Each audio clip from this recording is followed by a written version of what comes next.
Umamin ka na. You were in the area near Edward's condo.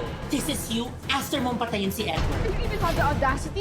Pinagsabihan ni Bingo si Caroline kung bakit pasigaw niyang pinapaalis yung mga bisita niya na agad namang giniit ng dalaga na hindi makakatulong ang pagpunta nila dahil hindi siya makakapagpahinga na giniit niyang nakailang tawag siya sa kanya pero hindi niya sinasagot dahil sa dami ng bisita niya na hindi din siya na-check up ni Dr. Uy dahil giniit ng binata na okay na siya kaya hindi na niya hinayaang alagaan pa siya ng mga nurses na pinadala ni Caroline.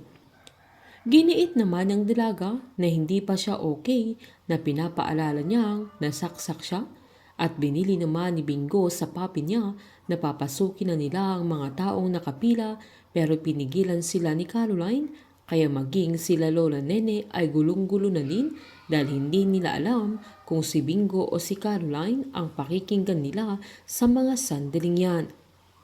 Sinaad ni Caroline na mai-stress si Bingo sa dami ng tao pero giniit ng binata na mas mai-stress siya sa pagharang ni Caroline sa mga tao dahil okay na siya. Naga namang sinabi ng dalaga na mahihirapan siyang huminga dahil sa ginagawa niya at dahil mas lalong mainit sa lugar na yun, napapapasukin pa niya ang ibang tao na maging dahilan na baka ma-infection ito o ma-mild stroke. Sinumbat naman ni Bingo na paano kung may nangyari din kay Caroline dahil sa pagpunta niya doon na larga siya ng larga, sabay tinanong niya kung nasaan ang mga security niya na agad namang sinabi ni Caroline na nasa labas lang sila.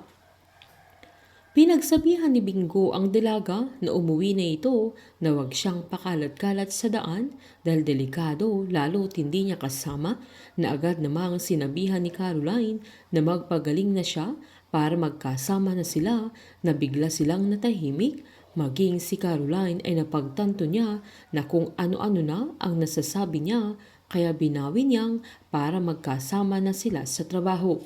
Todo naman ang pag-assist ni Boji kay Bingo pero kay Caroline pa rin nakatuon ang atensyon ng binata.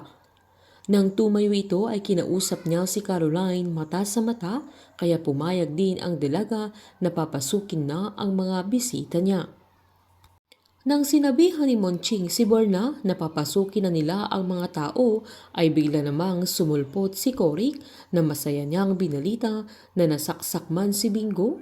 Ay may good news ang papa niya, sabay sinabihan niya si Monching na nasa recruitment agency na ang papa niya na yung passport niya papuntang Qatar ay pinasa na niya na kinagulat nila Bingo at Lola Nene maging si Monching na pilit niyang tinatago at hindi niya pinaalam kila Bingo pero naunahan na siya ni Cory na wrong timing pa ang binata. Pinagmasdan ni Bingo ang papi niya na tulala sa sandaling yan dahil nagulat din siya na agad pang tinanong ni Bingo kung aalis ang papi niya.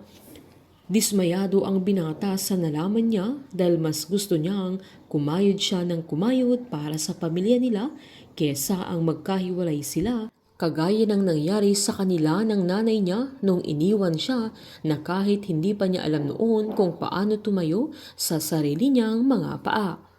Painit ng painit ang mga tagpo, sabay-sabay po nating subaybayan ang advance episode ng Can't Buy Me Love dito po sa aking channel.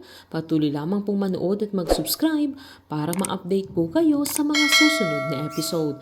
Marami pong salamat.